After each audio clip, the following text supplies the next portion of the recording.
The B-1 bomber might start slinging hypersonic missiles.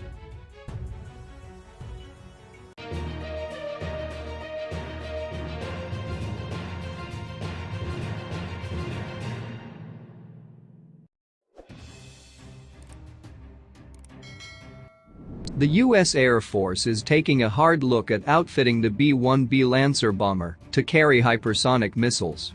The ex-nuclear bomber could carry more than 24 ARRW missiles, each of which flies at a blistering 15,345 miles an hour. The refit could transform the B-1 from an aging bomber on the verge of retirement into a door kicker that would fire the opening shots in a future conflict. The B-1B bomber was originally designed as a heavy strategic bomber meant to conduct low-level, high-speed dashes into Soviet territory to carry out nuclear strikes. In the 2000s, the bomber lost its nuclear mission and performed as a workhorse over the skies of Afghanistan, delivering precision-guided strikes in support of friendly ground forces. Now the B-1 could be repurposed yet again, carrying the Air Force's AGM-183A Air-Launched Rapid Response Weapon, ARRW, hypersonic missiles. Here's a video of a captive carry test from 2019 that revealed the missile's shape. According to Air Force magazine, the service thinks it can mount up to 31 ARRW missiles on a B-1B bomber. The missiles would be carried both internally and on hardpoints fitted to the belly of the aircraft. The B-1B has always had the ability to carry missiles, particularly nuclear-tipped cruise missiles on its fuselage, but never actually did. The big bomber is built to be stealthy, and sticking missiles on the outside of the plane would ruin the plane's carefully designed radar cross-signature.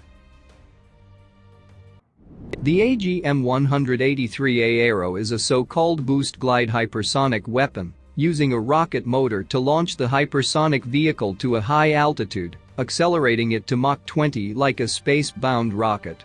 The vehicle stops short of leaving the atmosphere, flattening its trajectory, and then entering a shallow dive to the target.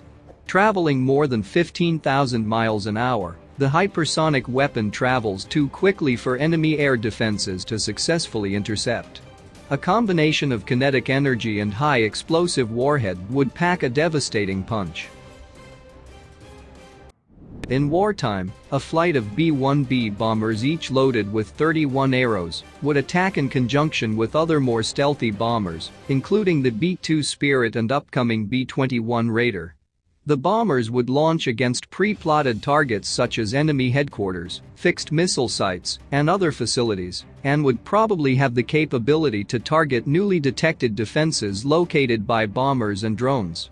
The B-1Bs and their hypersonic payloads would help shut down enemy air defenses, allowing more vulnerable aircraft such as the B-52H and less stealthy tactical aircraft to operate more closely to their targets.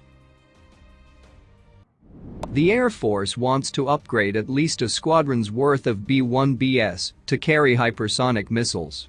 The Lancer bombers were originally supposed to be phased out as the B-21 Raider comes online in the late 2020s. The bombers added a lot of hours acting as close air support platforms during the war in Afghanistan, increasing the stress on their metal frames.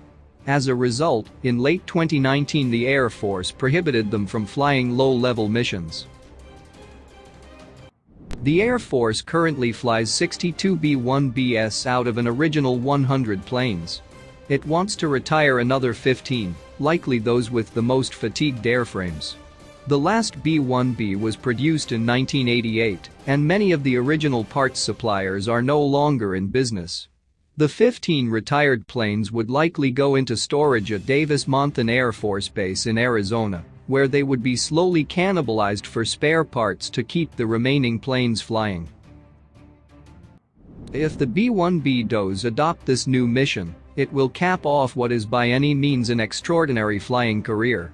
Few airplanes have carried out as varied missions as the B-1B, from infiltrating the world's toughest air defenses as a nuclear bomber to supporting ground troops in contact in Afghanistan. The plane will likely fly much longer than its original designers predicted.